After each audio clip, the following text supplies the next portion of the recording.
观众朋友、网友朋友，大家好，我是付前少。最近，台湾地区空军的一架 F-16V 在机场着陆的时候发生了严重事故，飞机最终冲出跑道，造成了机头插地的事故。那么从视频看呢，这架 F-16V 在降落的时候长时间没有接地，快到跑道头了，双轮才接地放伞，但是跑道的长度已经不够了。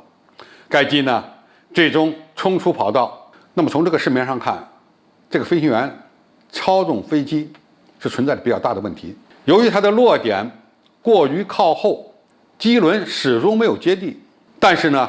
飞行员在这样的情况下没有做出正确的决策。当他落地的时候，已经超出了决战速度。如果他感觉着陆点太靠后，就应该果断决策，推油门拉起复飞。但他又没有这么做，犹犹豫豫，最终呢，当他落在地面上的时候，跑道长度已经不够了，最终酿成了一起严重事故。该机即使能修复，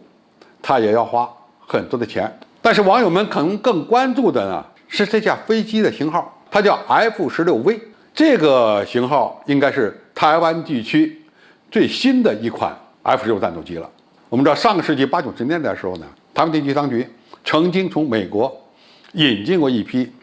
F-16AB 的改进型。那么 F-16AB 是美国这款战损飞机的早期型号，改进呢升级幅度也不大。又过了这么多年了，该机的技术水平已经大大落后，完全不是大陆解放军空军的对手。因此呢，他们急着对它进行升级改进。前些年，他花了80亿美元，准备引进 F-16V 这款最新的 F-16战斗机的改进型。同时呢，从美国购买相应的备件，自己呢再做一部分的改装。这架出了事儿的 F-16V 显然不是从美国直接进口的，而是台湾地区自己改的。那么它改在什么地方呢？主要这么几个方面：一是换了有源相对雷达。F-16战斗机过去使用的雷达是脉冲雷达，探测距离比较有限，大概也就是个70-80公里。甚至早期的 F-16AB 连中距空轰导弹都不能挂载和使用，只能使用近距格斗导弹和对手的战斗机缠斗。后来的改进升级，虽然可以挂载中距空轰导弹了，但是它的雷达探测距离比较有限，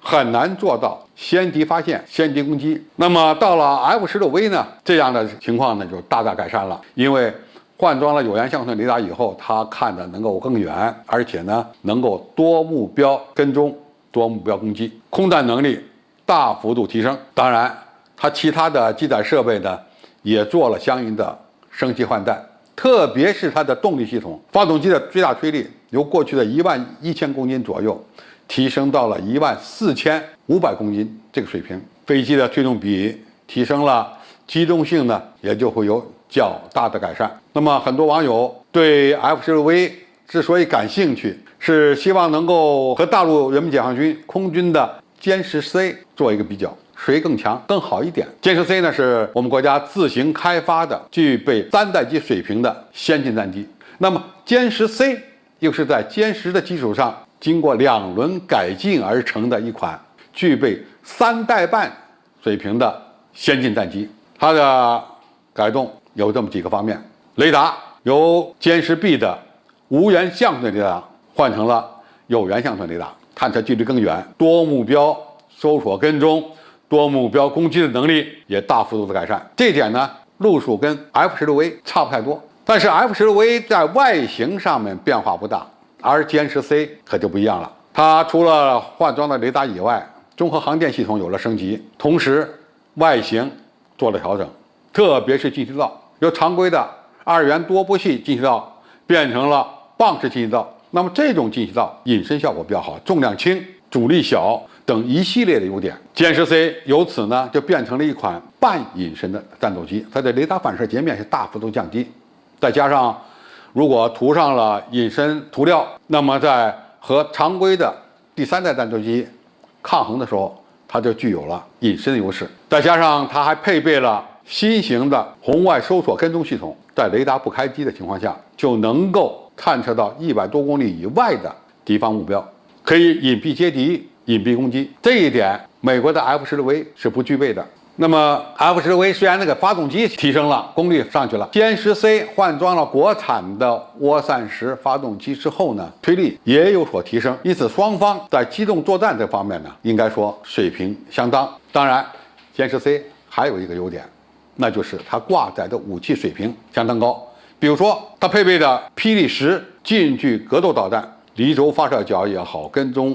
能力也好，抗干扰能力也好，都要比台湾地空军所配备的 AIM-9L 甚至是 AIM-9X 更强一点。那更不要讲歼十 C 还可以挂载霹雳12、霹雳15这种中距或者是中远距的空导弹，可以讲两款改进型的第3代战斗机，在很多方面水平相当，但是有些区域歼十 C 是占优的，何况歼十 C 的装备数量会越来越多，对 F-16V 呢将会形成更大的优势。那么今后在台海有事儿的时候，这两款战斗机会不会交锋碰面？我个人认为不大可能，因为歼十 C 碰上 F-16的机会非常少。一旦我们决定